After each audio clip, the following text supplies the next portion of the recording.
Let's talk about Spider-Man. Okay. Fine. How familiar were you with the character of Gwen Stacy before, and how familiar are you now? I mean, I was not very before. Very, very familiar now.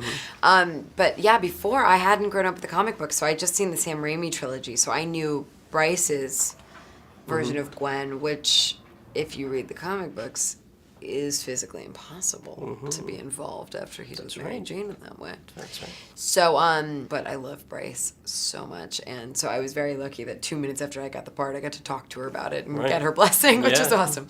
So now I know very, very, very much more. You know, what's great about her is she's not a damsel in distress. She's a strong, funny character. What were some of the characteristics that you and Marc talked about bringing to her? I mean, the fact that she is the eldest daughter of the police chief, and that what kind of responsibility that brings and what level of control that brings, which is also why she probably is valedictorian and is carving out that kind of path for her life. And I think her attraction to Peter comes through the fact that he's, second in his class, and he's really intelligent, and he displays some kind of heroic qualities earlier on, which is obviously her father is a hero, so she looks for that. And yeah, so she does have a lot going on in her own right. Some actors can be a little insecure when it comes to 3D, and especially the 3D in this movie, which is like cutting edge. Yeah, I'm one of them. What was your is that cognizant in your head? Or? I mean, no. I mean, not when we were shooting it, but I saw it the other day, and I was like, I am too big. It's too much. I don't want to see myself in 3D. So, that's just a girl being a stupid, insecure girl.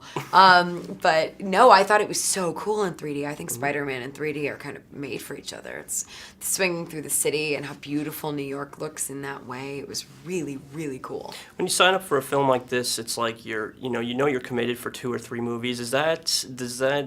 Did that make you hesitate at all, or are you ready to commit, 5 years or 6 years of your life to this? There's a certain hesitance to it. There's also a really, to be honest with you, there's this really cool feeling of job security that you never get as an actor. You only ever have a job for 2 months at a time. So knowing that you have projects coming up in the future is a really nice feeling. Also, in the sense that Gwen has such an incredible story that I was really excited to go the distance with that character and her kind of saga. Well, that's, my last question is, she has a very specific destiny in the comics. Yeah. Do you think that they will follow through with that? And what would your opinion of that be? One of the main reasons why I signed on. I sure hope so. Have they said anything? So. I mean, yeah, absolutely. We've talked about that big time.